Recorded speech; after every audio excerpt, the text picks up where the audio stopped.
केंद्र सरकार ने किसानों के 3 कृषि कानून वापस लेने पर शुक्रवार को धौलपुर हाउस पर सपा महानगर उपाध्यक्ष रिजवान रईस-उद्दीन कुरैशी के नेतृत्व में सपाइयों ने मिष्ठान बांटी और किसानों का माला पहनाकर सम्मान किया। इस मौके पर महानगर उपाध्यक्ष रिजवान रईस-उद्दीन कुरैशी ने कहा, यह किसानों की जीत है, गरीबों की जीत है, सपा की जीत है।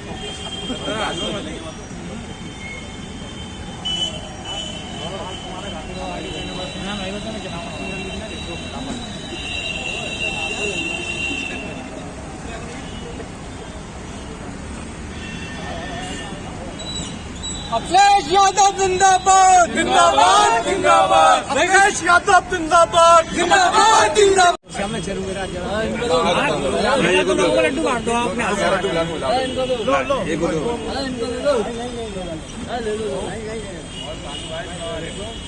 किसान एकता जिंदाबाद जिंदाबाद जिंदाबाद, पार्टी जिंदाबाद जिंदाबाद जिंदाबाद।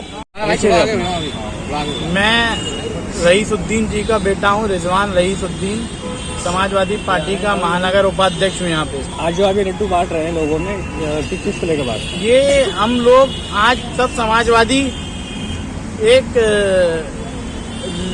पूरी तरीके से सब समाजवादियों की ये मेहनत वसूल हो गई कि आज इस सरकार को होश आ गया।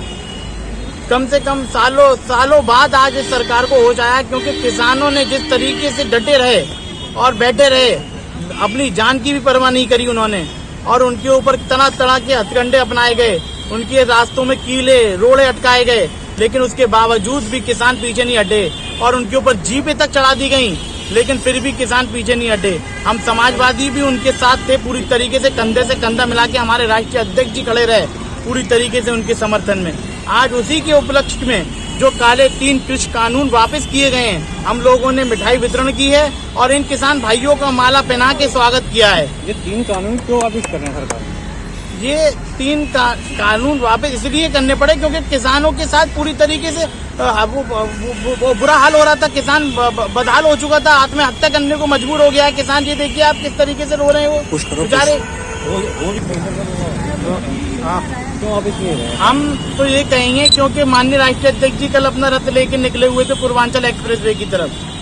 जिस तरीके से उन्होंने समर्थन देखा, बीजेपी वाले भौगला गए, डर गए, और उन्होंने ये देखा कि पूरी तरीके से जनता किसान माननीय राष्ट्रीय अध्यक्ष अखिलेश यादव जी को 2022 में पुनः मुख्यमंत्री बनाने को तैयार बैठी हुई है। उसमें डर के मारे बीजेपी वालों ने ये काला कृषि कानून वापस लिया है। 2022 में इसके परिणाम क्या होंगे? 2022 में अब किसान भाई हमारे साथ में पूरी तरीके से समर्थन कर रहे हैं। आप बताइए, 7 महीने बाद, जितने साल भर बाद, इस 700 लोगों की हत्या करने के बाद ये सरकार जागी तो क्या जागी, लेकिन हम अपनी उपलक्ष्य अपना वो मानेंगे और हम लोगों की पूरी जीत हुई है। समाजवादियों की जीत है, किसानों भाइयों की जीत है ये।